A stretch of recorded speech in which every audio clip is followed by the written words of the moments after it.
වලහන්දුව කබරයාමුල්ල යායේ වසර ගණනක් පුරන්ව පැවති කෙත්බිමක් නැවත වගා කිරීමේ කටයුතු ඊයේ ආරම්භ කිරීම සිදු කෙරුණා. මෙහි තිබෙන විශේෂත්වය වන්නේ වැඩේට මුල් වුණු පිරිස පින්නදුව ගොවිකාන්තා සමිතියේ ගෙවිලියන් පිරිසක් වීම. කුඹුර වැපිරීම, පාති සකස් කිරීම විතරක් නෙමෙයි වී ඉසීම පවා මෙහිදී සිදු වුණේ ගෙවිලියන්ගේ අතින්. වලහන්දුව ප්‍රාදේශීය ගොවිජන සංවර්ධන නිලධාරිනී HKJ සඳමාලි මහත්මියගේ මෙහෙයවීම මත මෙම වැඩසටහන සංවිධානය කරලා තිබුණා.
මේ අද දින ඉතින් අපේ කාන්තා ගොවි සංවිධානය මගින් මේ ගොවිබිම් අස්වැද්දීමේ වැඩසටහන යටතේ අපි පුරන් කුඹුරක් අපේ සමිතිය මගින් කටයුතු කරන්න අපි සූදානම් කරා.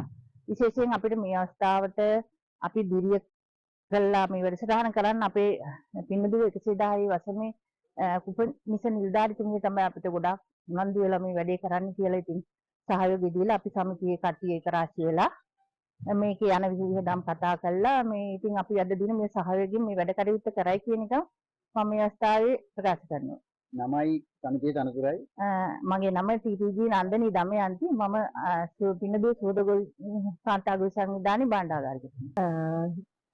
පින්නදුව කොට්ටාසේ සුහද කාන්තා ගොවි සංවිධානයේ මගින් මේ ජාතික වැඩසටහනට නායකත්වය දෙමින් පුරාණ තිබූ කුඹුරක් වී වගාවට යලි අත්සැද්දීම තමයි අද දවසේ මේ සුබ මොහොතින් සිද්ධ කෙරුණේ. ඔබතුමගේ නමයි තනතුරයි. මම HKJ සඳමාලි වලහන්දුව ගොජන් සේවා ප්‍රාදේශීය නිලධාරී විදිහට වැඩ කරනවා.